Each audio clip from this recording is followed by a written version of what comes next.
તો જામનગરમાં ખાતર વેચાણમાં ગોલમાલ મુદ્દે એક્શન. ગુજરાત ફર્ટિલાઇઝર ડીલર્સ એસોસિએશનનું લાયસન્સ રદ. ખેતીવાડી શાખાએ 15 દિવસ માટે લાયસન્સ રદ કર્યું.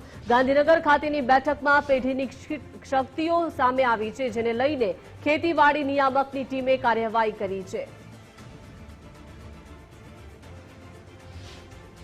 ગત પાસે જે ગાંધીનગર ખાતે ખાતર વિક્રેતાઓની બેઠક થયેલી, એમાં ગુજરાત ફર્ટિલાઇઝર ડીલર્સ એસોસિએશન જામનગરના ફોર્મમાં સટ્ટી માલુમ કરતા ગાંધીનગરથી સૂચના મળ્યા મુજબ અહીંયા ગુજરાત ફાર્મર ડીલર એસોસિએશન જે ખરું જામનગર, એનું લાયસન્સ હાલ 15 દિવસ માટે સસ્પેન્ડ કરવામાં આવેલ છે. અહીંથી એનો રિપોર્ટ ગાંધીનગર ખાતે મોકલવામાં આવેલ છે. ખેડૂતોને ખાતર પૂરતા સમયમાં મળતું ન હોય અને સરકાર એમ કહે છે કે ખાતર પૂરતા સમયમાં છે, અને સરકારના જ ધારાસભ્યો પત્ર લખે છે કે ખેડૂતોને ખાતર નથી મળતું.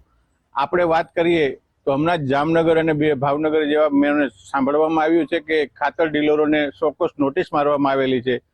આવા વ્યક્તિઓને, ખેડૂતના હકનું જે લેતા હોય એવા વ્યક્તિઓને સરકાર જલ્દીમાં જલ્દી સજા કરી અને આગળ એનો નિકાલ લાવે અને ખેડૂતોને એનો હક